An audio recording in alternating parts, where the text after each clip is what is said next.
Well, a former lieutenant with the Mobile County Sheriff's Office pleading guilty to sexually abusing his stepdaughters. Our Ashlyn Nichols was in the courtroom today. She's joining us live in the studio. And Ashlyn, that had to have been emotional for the victims. Lanice, it certainly was. The victims were in the courtroom today as their stepfather, Paul Stephen Bailey, pled guilty to 2 accounts of sexual abuse. They came face to face with him in the courtroom. It was an emotional day in room 6400 at Mobile Government Plaza.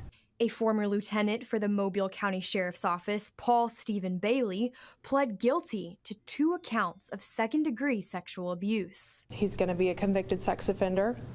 He's going to have to register as a sex offender for the rest of his life, and he'll never be able to do this again. We don't normally identify victims of sexual abuse, but sisters Casey Richburg and Ashley Robichaux wanted to tell their story. They tearfully gave accounts of the sexual abuse they said they endured while he was in their home. They said the abuse began before they were 12 years old.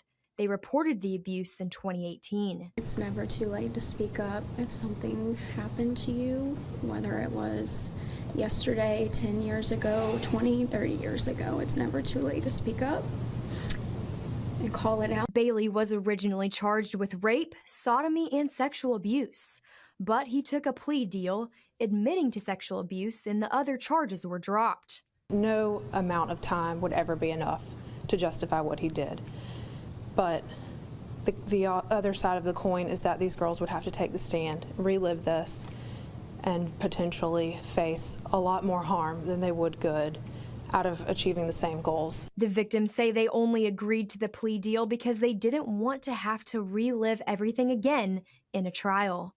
Bailey was sentenced to 1 year, split to serve 90 days. He will still just serve 90 days unless he, on his probationary period, does something that would cause him to have to serve the other 9 months. The victims say even though they agreed to the deal, they're not fully satisfied.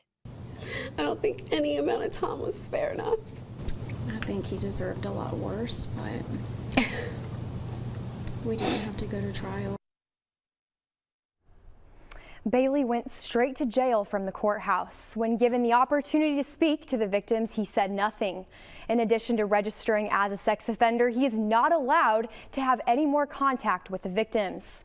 Reporting live in the studio tonight, Ashlyn Nichols, Fox 10 News.